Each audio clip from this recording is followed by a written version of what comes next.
A iniciar la grabación, compartir la pantalla.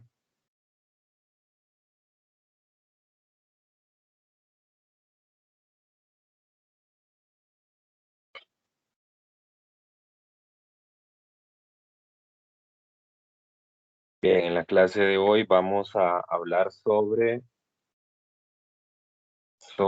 el calor. Vamos a tocar el tema de calorimetría, los cambios que sufre un sistema en la medida que nosotros aumentamos o disminuimos la temperatura. Y finalmente vamos a hablar de los procesos de cambio de fase. Entonces, en principio, vamos a iniciar definiendo el concepto de calor. En la antigüedad, pues el calor se pensaba como una especie de proceso en el cual nosotros agregábamos una sustancia, la cual elevaba la temperatura del sistema. Por ejemplo, si nosotros poníamos una cantidad de agua en una olla, entonces que de alguna manera el fuego le imprimía un líquido y ese líquido pues era el encargado de elevar la temperatura de esta agua. Fue hasta el siglo XVII que un científico de apellido Joule hizo un experimento para el cual, para el cual hizo una medición. ¿Sí? En esta medición, él colocó en un recipiente una cantidad de agua y mediante unas aspas, él lo que hizo fue agitar el agua y la agitación del agua provocó una variación en la temperatura. A este experimento se le conoce comúnmente como el equivalente mecánico del calor. Entonces, Joule lo que hizo fue que pudo hacer una relación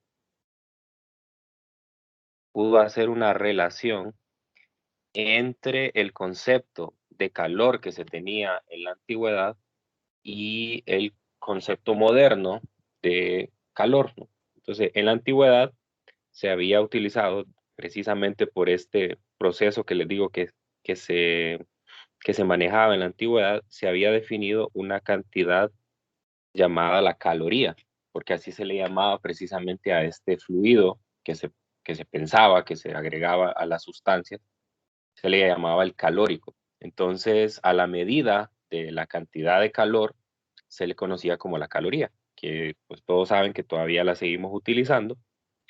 Y pues Joule lo que fue capaz fue de hacer una medición de cuánto calor se necesitaba para poder elevar la temperatura de una muestra en 1 grado. Y a esa cantidad de calor se le conoce como el equivalente mecánico del calor. Entonces, actualmente lo que sabemos es que cuando nosotros calentamos una sustancia, lo que estamos haciendo es imprimiéndole energía. Esa energía lo que provoca es un aumento en la vibración. En la clase de ayer estuvimos viendo que los enlaces intermoleculares o interatómicos se pueden modelar como resortes. Entonces, cuando nosotros agregamos calor, lo que hace es que provoca un aumento en la vibración de estos enlaces y por ende voy a tener una mayor amplitud de oscilación y por lo tanto entonces los materiales van a tener una mayor energía cinética promedio. Esa energía cinética promedio, vamos a ver más adelante que está conectada con la temperatura de una muestra. Entonces tienen mayor libertad de moverse las moléculas o los átomos que componen a nuestra muestra del sistema. Bien, entonces, este equivalente mecánico fue muy importante porque gracias a eso nosotros ya podemos tener una medición formal de qué es el calor. Entonces, básicamente, la caloría, pues es la cantidad de calor que se necesita para elevar 1 gramo de agua en 1 grado de temperatura. Entonces pasa lo mismo con el Joule. Es decir, si nosotros agregamos esta cantidad, 4.186 joules, a una muestra de 1 gramo de agua, vamos a elevar la temperatura en 1 grado. Formalmente el experimento se hace elevando la temperatura desde 14.5 hasta 15.5. Esa es la definición formal de la caloría. ¿Sí? Entonces, también hay una unidad que es la que se utiliza en el sistema inglés, que es el BTU, es la unidad térmica británica. Y el equivalente en joules es de 1055. Pues es equivalente, ¿no? Entonces, en este caso, la referencia es usando unidades del sistema inglés. Por lo tanto, lo que nosotros vamos a tener es una libra en lugar de un gramo de agua y vamos a elevar la temperatura en 1 grado Fahrenheit, específicamente de 63 a 64, ¿no? Entonces, a esa unidad se le conoce como la unidad térmica británica o BTU.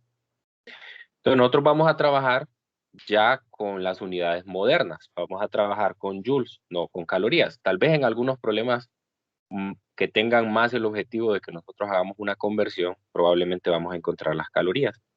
Pero mayormente vamos a trabajar con joules, que es la unidad de energía que venimos conociendo desde la clase anterior, que usamos para definir el trabajo también. Entonces, aquí lo vamos a conectar directamente porque vamos a hablar de una versión del trabajo, pero termodinámica.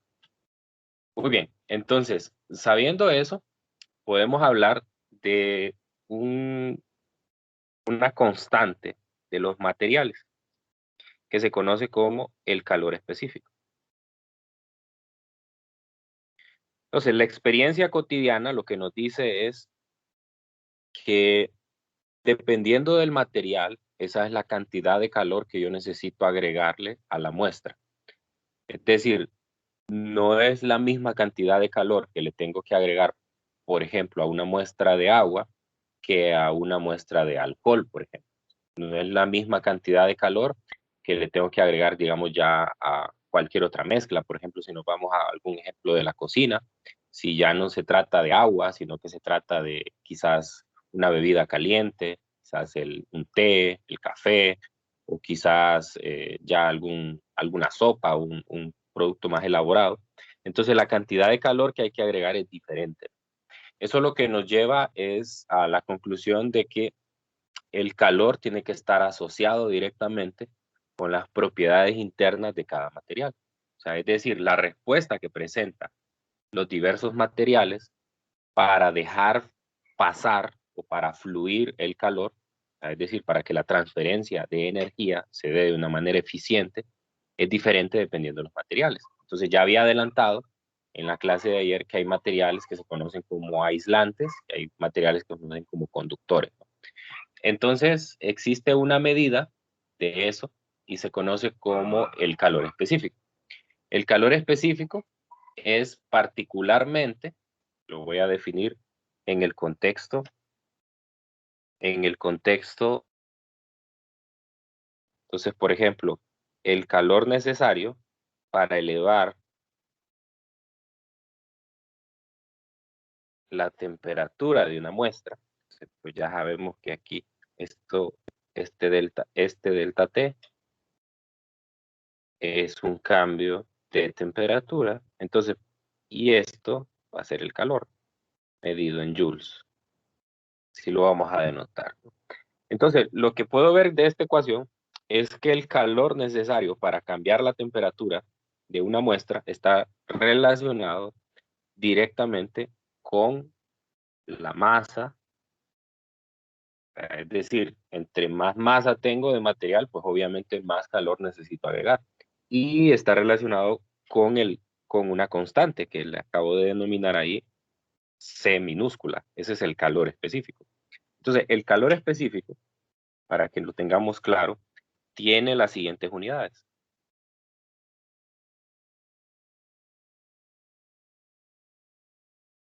Tiene las siguientes unidades. Lo puedo ver directamente ahí de la ecuación, ¿verdad?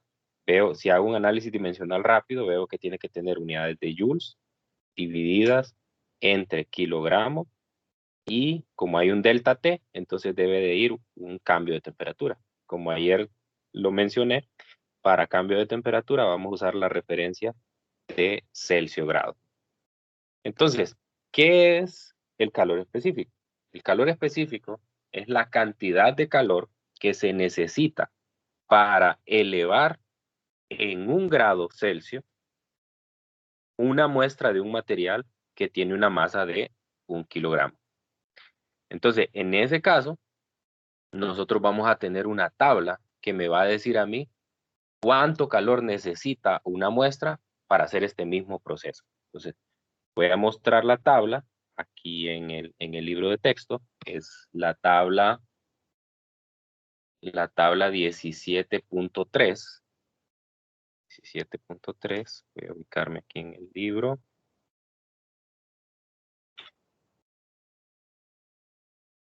Tabla 17.3. Más atrás. Esta que está aquí, precisamente. Entonces, como ven, la primera columna, ya voy a hablar de las otras 2 columnas que están por ahí. Voy a introducir un poco más adelante esos conceptos. Pero ustedes pueden notar aquí en la primera columna, estos son los valores aproximados del calor específico para diferentes muestras. Entonces, aquí puedo notar yo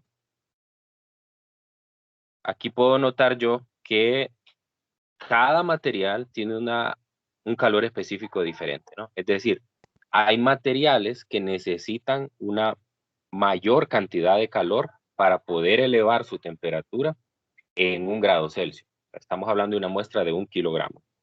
Por ejemplo, pueden ver el hielo necesita una cantidad de calor bastante grande, por eso necesitamos un congelador, ¿verdad? para poder llevar a cabo este proceso. En el caso del berilio, el etanol, ¿verdad? Necesitan una cantidad de calor bastante grande. Mire el agua, la cantidad de calor que necesita para poder elevar su temperatura, son 4190. Entonces, recordemos esos valores, porque normalmente en los problemas nosotros vamos a trabajar con el agua. Casi todos los problemas de los libros de texto de este nivel están relacionados con el agua. Entonces, hay que recordar ese valor, el calor específico del agua líquida, 4190. De hecho, lo vamos a anotar aquí. Entonces, para el agua, normalmente vamos a usar los adjetivos populares. Es decir, cuando diga agua, me voy a referir a agua líquida. Cuando diga hielo, pues obviamente me estoy refiriendo a agua sólida. Y cuando diga vapor, pues me estoy refiriendo a agua en estado gaseoso. Entonces, la mayoría de los libros conserva esas palabras en el lenguaje popular, ¿verdad? Porque están pues eh, bastante interiorizadas en nuestra sociedad, entonces pues no se abandonan. Entonces, quiere decir que para elevar la temperatura en 1 grado, apenas en 1 grado, yo necesito agregar 4190 joules de calor a 1 kilogramo de agua. Entonces, quedémonos con ese valor y hablemos ahora de otra cantidad. Ahora, la ventaja que tiene, por eso algunos libros de texto prefieren utilizar las calorías, es que como la caloría fue la unidad que se midió inicialmente, o la unidad que se utilizó inicialmente para medir el calor, entonces el calor específico del agua se tomó como la referencia, ¿sí? Entonces, al calor específico del agua se le asignó el número 1. Y obviamente esto es medido en la masa en gramos, ¿no? Entonces, si yo mido el calor específico en calorías por gramo por Celsius grado, entonces es 1. Entonces, esa es una gran ventaja. Esa es una gran ventaja porque, pues, obviamente va a dar números más pequeños, números más fáciles de manejar, ¿sí? Ahora, normalmente nosotros tomamos este valor del calor específico como una constante. De hecho, así lo vamos a hacer en casi todos los problemas, a excepción de algunos que tienen por objetivo que usted pues conozca que realmente en la práctica el calor específico no es una cantidad constante. En realidad, si usted hace un gráfico de temperatura en función de C, ponemos C aquí en el eje vertical y en el eje horizontal ponemos la temperatura, entonces lo que nosotros vamos a observar más bien es un comportamiento parabólico, más o menos así. Es decir, que para temperaturas, aquí estamos hablando del agua líquida, este es el agua líquida. Entonces, para temperaturas cercanas al cero, lo que podemos ver es que el calor específico es alto. De hecho, puedo poner números aquí para que sea más preciso, para que vean el cambio. Más o menos por aquí hay un valor de, voy a hacer un poco más pequeño esto para que me dé espacio. Ok, entonces aquí tenemos un valor de 4220. Y aquí en la parte inferior, 4180. Entonces, más o menos, este mínimo se da a los 40 grados. Más o menos a los 40 grados se da el valor mínimo. Entonces, es el comportamiento que tiene el calor específico. Cercano al cero, tiene un valor alto, después disminuye y cuando llega más o menos por el 40, luego vuelve a aumentar. Entonces, si nosotros vamos a la tabla nuevamente del libro de texto, ustedes notarán que aquí no lo pone de referencia, ¿verdad? Pero normalmente en las tablas de datos se especifica bajo qué condiciones se tomó ese valor. Entonces, este valor normalmente son tomados. Hay valores de referencia, por ejemplo, el 0 grados a veces es una referencia. Entonces, en el caso del agua, da 4190, eso más o menos es como a 20 grados, 18 grados, por ahí más o menos es la referencia que se toma. Entonces nosotros vamos a usar el valor constante, o sea, es decir, no vamos a considerar esta variabilidad que tiene la constante. Eh, Siempre me gusta hablar de eso porque a veces uno se queda, cuando nos hablan de constantes, siempre pensamos que las constantes son eso, son constantes, que nunca cambian, pero no es cierto, ¿verdad? Así como la gravedad, que esta cambia de una altura sobre el nivel del mar a otra. De hecho, ya lo hicieron en el laboratorio de la semana pasada. Ustedes pudieron medir la aceleración de la gravedad usando un péndulo en el edificio. Los datos que tienen son en el edificio de la Escuela de Física. Entonces, vieron que ese es un valor específico, pero nosotros normalmente en la clase de teoría lo tomamos como un valor constante. Entonces, en la práctica, todas las constantes que usamos no son realmente constantes, tienen ciertas variaciones. Por ejemplo, la que usamos en la clase de ayer, que es el coeficiente de expansión térmica, este no es constante tampoco. De hecho, uno puede ver que a medida que la temperatura va cambiando, también este valor cambia. Lo que pasa que, digamos que para propósitos introductorios, nosotros usamos un valor constante porque los problemas se volverían demasiado difíciles que tengamos que usar ya un valor eh, más preciso, ¿no? Eso ya se deja para laboratorios o para mediciones que requieren un nivel de precisión más alto. Entonces, aquí sepa que nosotros vamos a trabajar con un calor específico constante, ¿verdad? Pero en la realidad no lo es. Ok, entonces, después de hablar de esto, vamos a hablar de un segundo concepto que se conoce como la capacidad calorífica molar.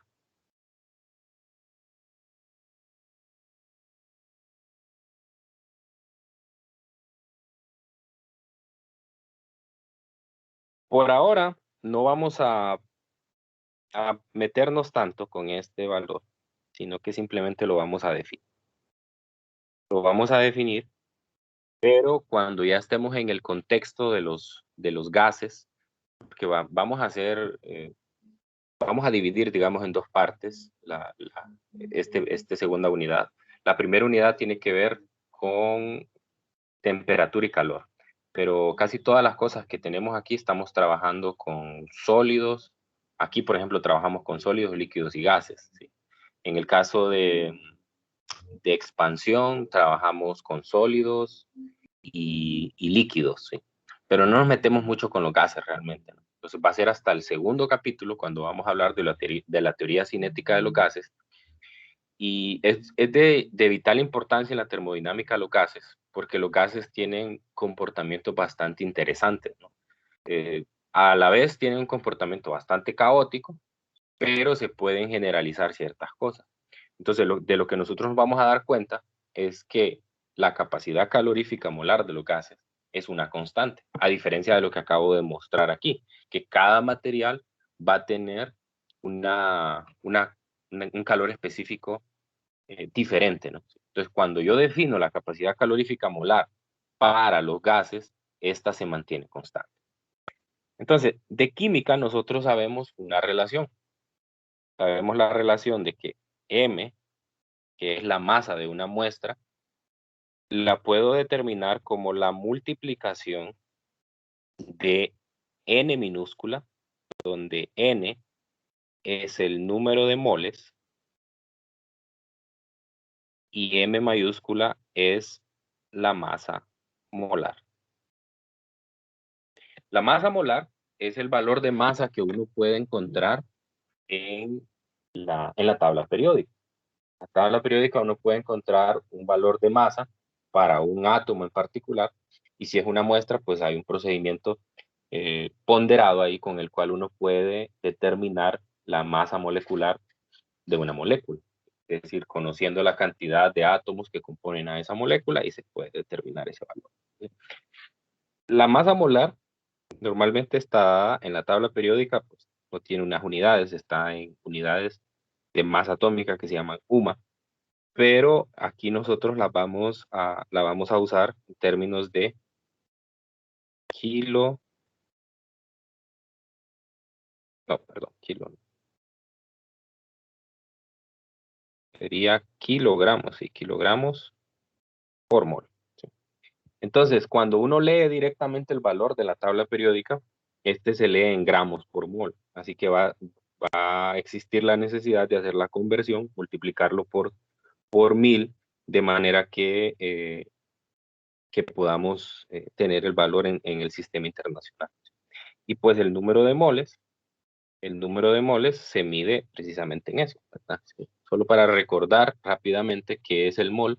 El mol es una cantidad que se utiliza para describir grandes cantidades de material, porque por ejemplo, si nosotros tenemos un kilogramo de agua, en un kilogramo de agua hay millones de moléculas de agua juntas. Entonces yo no puedo hacer un conteo tan preciso de los átomos, sino que lo que se hace es una especie de razón de de cuántas moléculas puedo yo tener en una cantidad particular, y esa cantidad particular le hemos llamado el mol. Es como una especie de muestra de material. Y entonces está relacionado con el conocido número de Avogadro. Ya, por ahora no nos vamos a meter tanto en eso porque nos va a interesar más cuando ya estemos allá en, en los gases, ¿verdad? Sí. Pero de esa manera es que se mide el número de moles. Ok, entonces, si yo uso esta ecuación, si yo uso esta ecuación y la introduzco en la medición del calor, el calor, recuerde que había dicho que era la masa por el calor específico por el delta T. Pero de la relación anterior puedo ver que la masa es igual al número de moles por la masa molar por el calor específico por delta T. Entonces resulta que estas dos cantidades terminan siendo constantes. Esto es una constante, ¿sí? ¿Por qué? Porque el calor específico es constante para un material y la masa molar es constante también, ¿verdad? Usted puede ver, si se trata, por ejemplo, de agua, nosotros sabemos que en el caso del agua, voy a ponerlo aquí de referencia por lo menos. Entonces, en el caso del agua, la masa molar es de 18 gramos por mol. 18 gramos por mol. Aunque como les dije, nosotros normalmente lo vamos a utilizar en kilogramos por mol. Entonces sería 18 por 10 a la menos 3 kilogramos por mol. Entonces, ¿cómo uno saca esto? Bueno, uno se va a la tabla. En el caso del agua, sabemos que la molécula, su fórmula química es H2. Entonces significa que tiene dos átomos de hidrógeno multiplicado por la masa molar de un átomo de hidrógeno, que es 1 gramo por mol, más un átomo de de oxígeno, que tiene una masa molar de 16 gramos por mol. Entonces, estos números de acá, por los que no se acuerdan de química, están en la tabla periódica. Entonces, eso me permite encontrar a mí cuál es la masa molar de esa muestra, ¿no? Entonces, como ven, si yo multiplico la masa molar por el calor específico, entonces eso va a ser una constante. Y a esa constante es a la que nosotros le definimos una C mayúscula. C mayúscula. ¿Sí? Entonces, donde C mayúscula es lo que se conoce como la capacidad calorífica molar.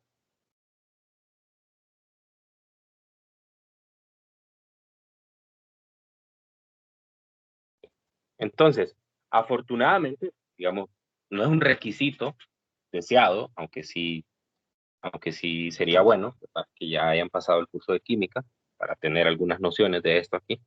Pero, pues bueno, el libro es generoso y ya nos da en la misma tabla 17.3, nos da las masas molares en kilogramos por mol, sin necesidad de que usted lo tenga que convertir, de diferentes sustancias que son típicas con las que nosotros vamos a trabajar aquí en la clase. Y nos da la capacidad calorífica molar, la C mayúscula, en la misma tabla, en la tercera columna. Entonces, esos valores usted los puede leer directamente de aquí, no tiene que irse a la tabla periódica a hacer eso. Bueno, probablemente si se trata de alguna que no esté aquí en la tabla, pues sí habrá que hacerlo, ¿verdad? Pero la mayoría están aquí y se prefiere que se utilicen los valores tabulados en el libro de texto, porque pasa mucho, como les mencioné anteriormente, que las constantes no son constantes en realidad. Entonces depende el valor que se reporte, depende bastante de las condiciones bajo las cuales se hicieron los experimentos para medirlas, ¿no? Por ejemplo, ustedes pueden ver aquí que entre paréntesis aparece ahí que esto fue medido a presión constante. Entonces, si digamos hubo otro experimento para medir el calor específico del agua, probablemente no se hizo a la misma temperatura que este, no se hizo exactamente en las mismas condiciones, entonces puede haber una pequeña diferencia entre ellos. Por ejemplo, recuerdo que hay otro libro, me parece que es el libro de Serway, que da el valor 4186 para el calor específico del agua, ¿no? Entonces hay que tener cuidado, pues, porque digamos esos 4 joules de diferencia que hay entre un libro y otro, a la hora de resolver los problemas puede pesar, ¿verdad? Entonces, yo recomiendo que se utilice siempre las tablas del libro de texto. Lic. Muy bien, dígame. Y en el caso de que usted sacara algún problema que no sea del libro de texto de la clase del Semansky, entonces usted especificaría algún dato específico. O sea, lo haría No, no, no, explícito. no, siempre usa el mismo del libro, no hay problema. Ah, O sea, es decir, si yo saco un libro, un ejercicio de otro libro, yo voy a seguir utilizando las constantes del libro de texto. ok. Está bien. Gracias. Muy bien. Ok, entonces tenemos ahí la capacidad calorífica molar, ¿verdad? Como les dije, allá está la tabla donde pueden medir estos valores. Y como les dije, por ahora no nos vamos a meter mucho en esto, pero sí mencionarles que cuando hablamos de gases, la capacidad calorífica es de crucial importancia. Nosotros vamos a poder observar un comportamiento constante de la capacidad calorífica molar en los gases. Por ahora nos vamos a concentrar más que todo en el calor específico, cómo calcular el calor específico de una muestra de, de un material, ¿no? Entonces, ya para terminar, antes de hacer un problema, vamos a hablar de los cambios de fase. Y esto lo voy a hacer usando un diagrama que se conoce como el diagrama de fases de un material. El diagrama de fases es un diagrama que se puede construir para cualquier sustancia. Para cualquier sustancia se puede. Pero nosotros vamos a discutir el del agua, porque como les dije anteriormente, la sustancia que más vamos a utilizar va a ser el agua. Entonces, en este diagrama de fases, lo centro. En este diagrama de fases, pues lo que se grafica, como ustedes pueden ver aquí en esta imagen, es la presión en función de la temperatura. O sea, ¿cuál es la respuesta que tiene una muestra si yo aumento o disminuyo tanto la presión como la temperatura? Entonces, al hacer una gráfica completa, o sea, un amplio rango de temperaturas y presiones, entonces se consigue esta gráfica que se conoce como el diagrama de fases. Esta particularmente que estoy mostrando es para el agua. Este es para el agua, ¿no? Entonces, aquí usted puede identificar lo que le voy a pedir que tome de referencia inicialmente es esta línea de acá. Porque ahí está la presión que nosotros le hemos llamado P sub 0, o sea, la presión atmosférica. Casi todos los problemas, por no decir que todos, probablemente exista por ahí alguno, pero no lo recuerdo en este momento. Casi todos los problemas trabajan a presión atmosférica. ¿Sí? Porque sucede que casi todas las constantes que nosotros medimos o las que tenemos tabuladas están medidas a presión constante. Si yo le cambio eso, entonces yo tendría que especificarle, por ejemplo, si yo le digo, no, el experimento se realizó a 2 atmósferas de presión, entonces le tendría que dar yo un calor específico, una capacidad calorífica molar, porque ya no sería la misma que aparece en la tabla. Entonces nosotros nos vamos a centrar ahí, en esa línea, ¿sí? Entonces, usted puede ver básicamente que tenemos 3 regiones. Esta región de acá, que es para temperaturas bajas, es cuando yo tengo hielo. Hielo. O sea, es decir, la temperatura por debajo del cero, que vea que más o menos esa línea termina aquí, en este punto. Ya vamos a hablar qué es ese punto en particular. Pero vea que la línea o la frontera del hielo termina ahí, ¿no? Entonces, yo me voy moviendo en esta línea, recuerda. Estoy aquí y aquí tengo una frontera, ¿no? En ese punto llego a una frontera. Esa frontera se le conoce como la curva de fusión del hielo, la curva de fusión. Entonces, quiere decir que si yo me mantengo a presión constante, la presión atmosférica, y yo empiezo a elevar la temperatura de una muestra de hielo muchísimo, voy a llegar a un punto que es el punto de fusión del agua. Es decir, en ese momento el hielo se va a empezar a derretir y va a cambiar de estado, va a pasar a ser agua líquida. Entonces, a ese punto se le conoce, de hecho, voy a mover esto. Voy a seleccionar todo y lo voy a mover para ir haciendo unas anotaciones aquí a la derecha.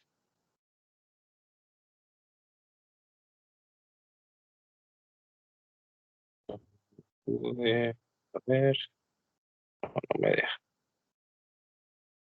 Que tengo que moverlos. Ahí más o menos.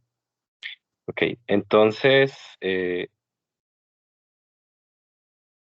ese punto se conoce como el punto de fusión. El punto de fusión ocurre a 0 grados Celsius. Ese punto, ¿no? Ese le voy a llamar el número 1. Es el punto de fusión. Bien, entonces, ¿qué es lo que va a pasar ahí?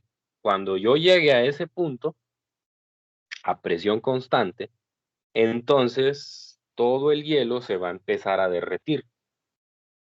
Pero ese proceso ocurre a temperatura constante. O sea, quiere decir que hasta que no se derrita toda la muestra del hielo, no va a haber un cambio de temperatura. Después, cuando el agua ya esté completamente convertida en agua líquida, lo que va a pasar es que el, el agua líquida va a pasar por toda esta recta hasta llegar otra vez a una frontera. Esa frontera, que le voy a denominar el número 2, entonces a ese se le conoce como el punto de ebullición. Y a presión atmosférica, ese punto de ebullición lo puedo encontrar a 100 grados. Ahí lo pueden ver directamente en la gráfica, ¿sí? Y después de eso, entonces si yo continúo elevando la temperatura, entonces yo voy a tener vapor. Entonces en esos puntos de color, yo me puedo mover hacia la derecha o hacia la izquierda. Aquí lo estoy haciendo en esta explicación, lo estoy haciendo hacia la derecha. Entonces yo inicié con hielo primero, después pasé a tener agua líquida, ¿sí? Y después pasé a tener aquí vapor, vapor. Entonces, vengo desde la izquierda, con hielo, llego al punto de fusión y en ese momento lo que ocurre es un cambio de fase. Pasa de hielo a líquido, ¿no? Eso se conoce como la condensación. Es una condensación. Después, sigo elevando la temperatura, el agua es líquida, llego a la curva de vaporización. En esa curva de vaporización me encuentro con el punto de ebullición. El punto de ebullición es el punto donde toda el agua líquida, si yo sigo agregando calor, voy a convertirla en vapor. Y después sigo hasta bueno, sigue siendo vapor. Todo eso a presión constante, ¿sí? Luego puedo tener otros procesos, ¿verdad? Por ejemplo, si se fijan abajo aparece otra curva, que es la curva de sublimación. Entonces quiere decir que si yo desciendo la presión de la muestra de hielo lo suficiente, entonces me puedo saltar el proceso de pasar por líquido y pasarme de un solo a lo que se conoce como la sublimación. O sea que el agua en forma sólida de un solo pase a ser agua en forma de vapor. Entonces, pero para eso, como ustedes pueden ver, eso no ocurre a la presión atmosférica, a la presión normal del ambiente, sino que tengo que bajar la presión.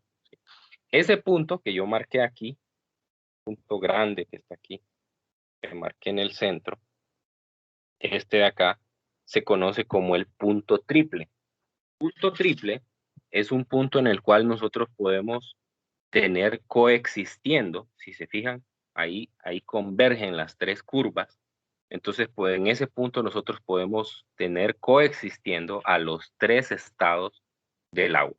Pero para eso necesito reducir la temperatura, como pueden ver, varias atmósferas de presión. Necesito reducirla. Y a ese punto, y de hecho la temperatura es una temperatura no tan extrema, es una temperatura de más o menos 0.01 grados Celsius, es muy cercano al cero, ¿verdad? Pero para poderlo conseguir, no es que lo voy a conseguir así a la presión normal, tengo que bajar la presión de la muestra para poder conseguir eso. Hay otro punto aquí, este de acá, que se conoce como el punto triple. El punto triple es un punto pues bastante interesante y por el cual se estudia bastante en termodinámica. En este curso no lo vamos a hacer, pero probablemente ustedes lo van a estudiar mucho mejor más adelante, porque cuando, un, cuando una muestra sobrepasa esa temperatura y esa presión, entonces a ese fluido se le conoce como un fluido supercrítico. Entonces, ¿qué pasa después de eso? Pasa que las densidades del líquido y del vapor son iguales. Entonces, el comportamiento de la muestra que está allí es bastante diferente. Ya no puedo distinguir las propiedades de vapor y líquido. Por ejemplo, el vapor tiene la característica que si, digamos, nosotros liberamos una cantidad de vapor en una habitación, este va a empezar a moverse y va a ocupar todo el espacio. En el caso del líquido, el líquido se mantiene adoptando la forma del recipiente que lo contiene. Entonces, en ese caso, esas dos propiedades que se distinguen claramente a presión atmosférica, cuando pasamos del punto crítico realmente no se logran diferenciar. Entonces, pues esto es un diagrama de fases y eso me permite a mí identificar el comportamiento que va a tener una sustancia. Entonces, de aquí, lo que usted tiene que recordar para resolver los problemas es la tabla que está aquí. Les mencioné que existían los puntos de fusión y los puntos de ebullición. Entonces, en la tabla 17.4, usted va a poder encontrar cuáles son esas temperaturas de fusión y de ebullición para cada muestra. Entonces, como cada una tiene una temperatura de fusión y de ebullición diferente, entonces cada muestra va a tener un diagrama de fases diferente. El que acabo de mostrar, además es el del agua, porque es el que más vamos a utilizar nosotros, y puede distinguir ahí que el punto de fusión es a 0 y que el punto de ebullición es a 100. Obviamente eso es a presión atmosférica. Bien. Pueden ver ahí que aparece algo que se llama calor de fusión y calor de vaporización. Entonces, anteriormente yo les dije que cuando yo llegaba a una de esas fronteras entre hielo y agua y vapor, entonces ahí iba a empezar el cambio de fase. Pero el cambio de fase no ocurre de forma espontánea, sino que necesito yo agregar una cantidad de calor. Entonces, calor de cambio de fase. Ese calor de cambio de fase se calcula de la siguiente manera. Se multiplica la masa de la muestra por un L. Ese L es el calor latente. El calor latente. Y puedo tener dos tipos de calores latentes. Como pueden ver aquí en la tabla, tengo el calor de fusión, que es el LF, y tengo el calor de vaporización, que es el LB. Entonces voy a hacer aquí una especie de representación de esa curva.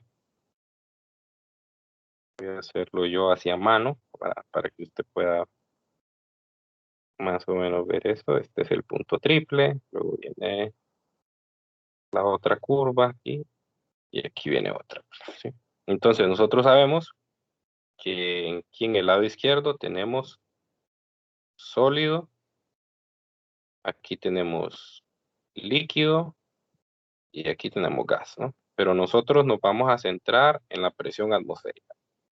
Entonces, si nosotros, voy a poner una línea punteada aquí, que es por donde se va a dar el proceso.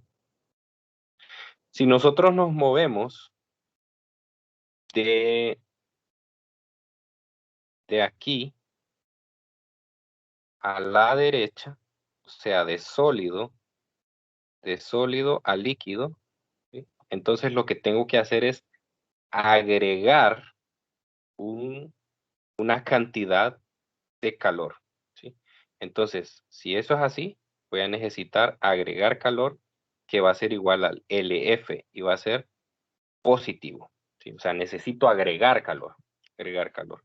Lo mismo va a pasar si me muevo de líquido a gas. Voy a tener que agregar una cantidad de calor que es el proceso de pasar de líquido a gas. Entonces, en este caso, yo estoy agregando calor, pero también puedo tener el proceso extrayendo calor. Al extraer calor, entonces ocurriría lo contrario, o sea, son los procesos contrarios. Quiere decir que yo voy a pasar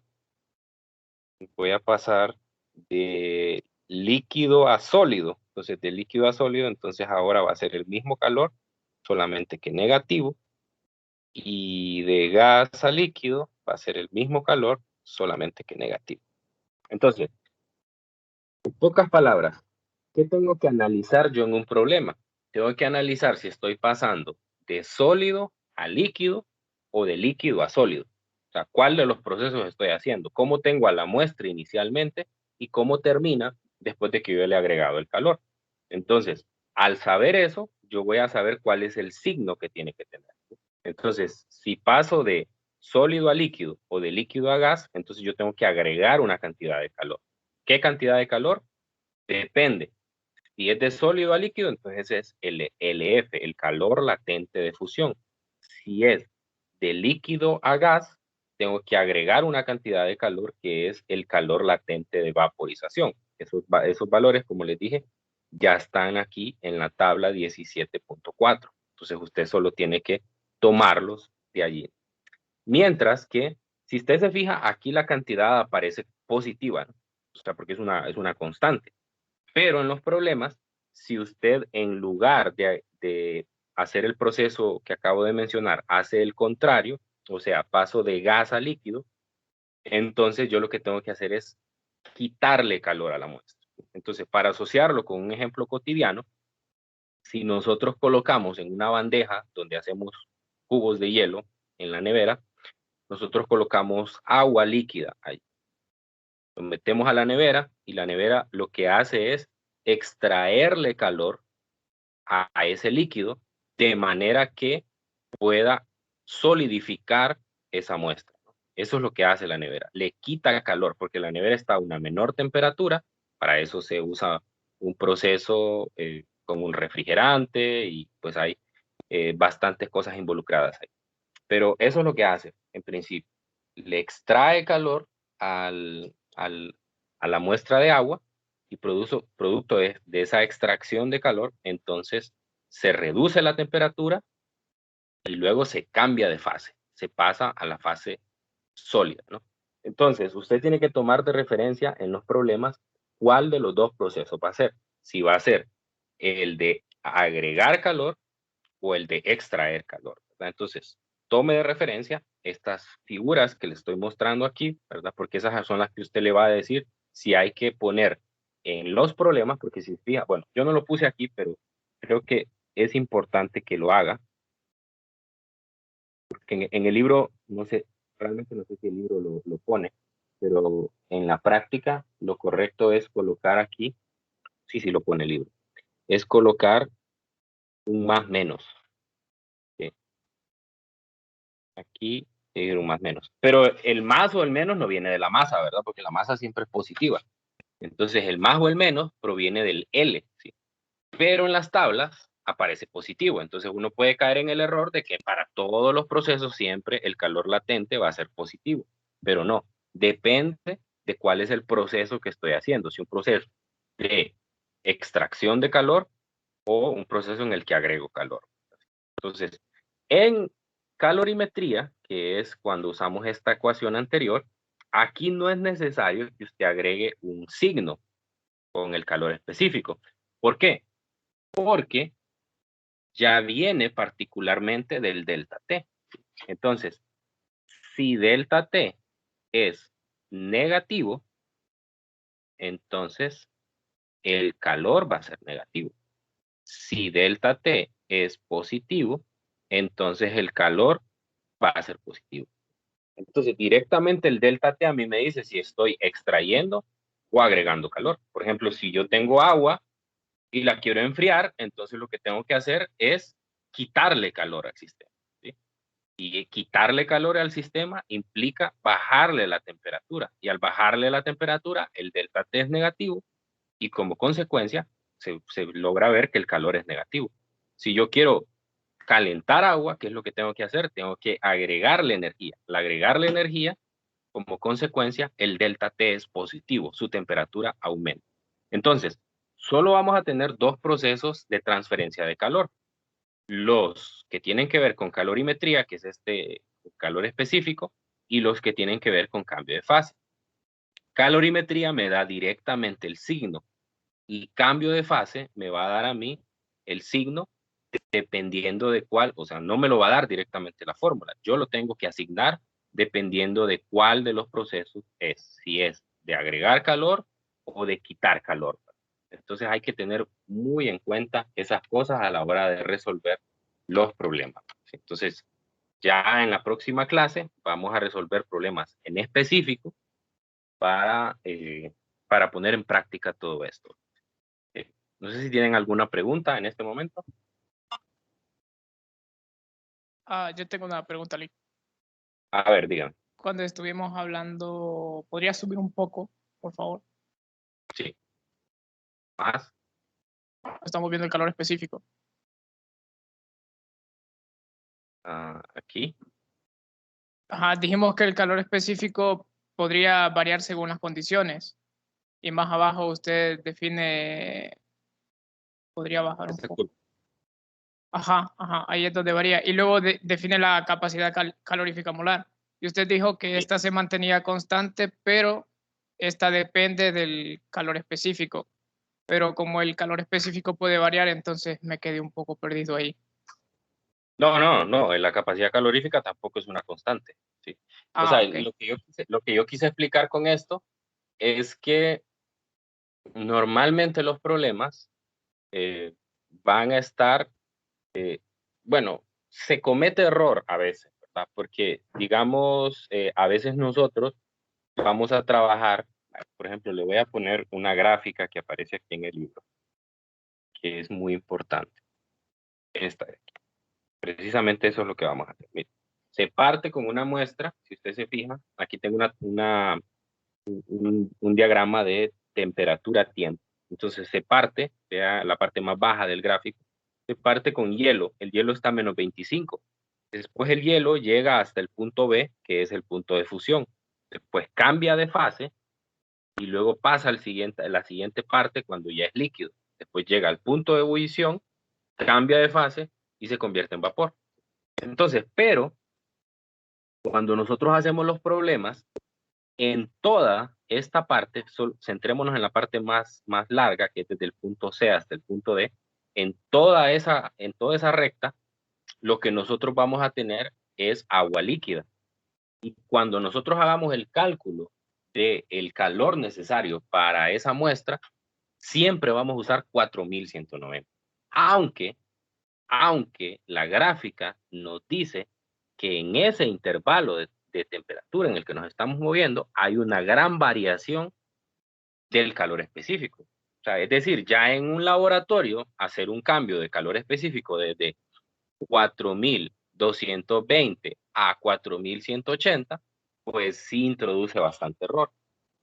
Pero en la clase nosotros vamos a trabajar con un valor constante, pues porque sería muy impráctico que usted tenga que estar calculando para cada temperatura, tenga que estar calculando un calor específico diferente y tener que ir haciendo una corrección, por decirlo así, de sus cálculos de calor, ¿verdad? Entonces nosotros vamos a trabajar siempre con 4190 para el agua líquida, siempre, 4190, que es un promedio para todo el rango en el que nosotros trabajamos para el agua líquida.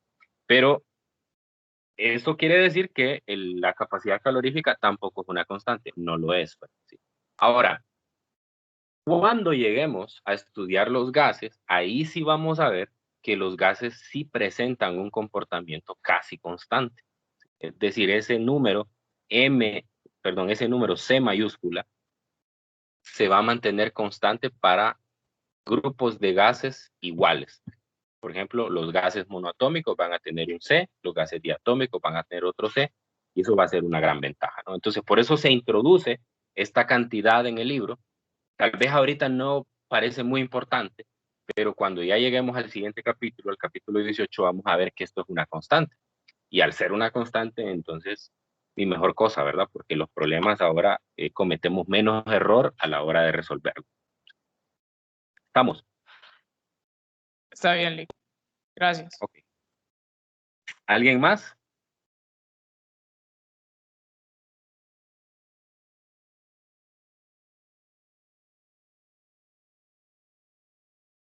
Muy bien, entonces aquí nos quedamos el día de hoy. Nos encontramos hasta el día lunes. El lunes vamos a resolver problemas de calorimetría, de cambios de fase. Vamos a resolver varios problemas porque hay muchas variantes, hay de todo, hay problemas de objetivos mínimos y podemos encontrarnos también problemas de objetivos avanzados de esta temática. Así que le vamos a dedicar por lo menos unos 2 días a esto. Nos vamos a dedicar el día lunes y el día martes solamente a resolver problemas porque ese era el objetivo de hoy, hacerles toda la introducción conceptual y el lunes y el martes nos dedicamos a resolver puros problemas. Van a haber unos fáciles y van a haber unos bastante complicados, entonces pues hay que tener bastante en mente. Pues para este fin de semana no hay actividades, ¿no? Así que pues hay a tomarse un poco de descanso, pero pues no se confíen, ¿verdad? Ustedes saben cómo les fue en el primer examen, así que ya sabrán si tienen que ponerse a estudiar temprano o si van a hacer lo mismo del parcial anterior y van a estudiar a último momento. Entonces yo voy a, dígame. Una duda respecto a eso. Ayer no pude entrar a clase, así que yo sé que usted deja un espacio antes de la grabación y un espacio después de que termina la grabación. Quiero saber si comentó en esos 2 espacios más o menos en qué fechas estaría revisado el examen. Pues no les puedo dar una fecha en particular, pero digamos, vamos a dejar tentativamente que la otra semana. No les puedo decir qué día específico, ¿verdad? Porque realmente todavía no he empezado a revisar, pero para la otra semana esperen, ¿no? Igual, yo siempre les voy a avisar por el grupo cuando ya estén todos revisados. De hecho, ustedes se van a poder ir dando cuenta, porque en la medida que yo voy revisando, pues obviamente a cada uno ya le va a ir saliendo su nota. Normalmente yo voy revisando por orden alfabético, ¿no? Entonces ahí voy a ir revisando y pues bueno, pueden estar pendientes, ¿verdad? Estar revisando a cada rato o esperarse que yo les avise ya en el grupo que les diga ya están revisados todos. Entonces manténganse pendientes, pero lo más seguro es que para el final de la otra semana, por ahí del jueves o el viernes, ya yo dé el aviso de que ya están revisados todos. Está bien, Entonces, Lee. manténganse pendientes. Ok, Gracias. bueno, entonces ahí nos quedamos hoy. Cuídense mucho, que tengan un feliz fin de semana y nos encontramos el lunes. Dele, Lee. Nos vemos. Nos vemos, Lec. Nos vemos. Nos vemos, Lec.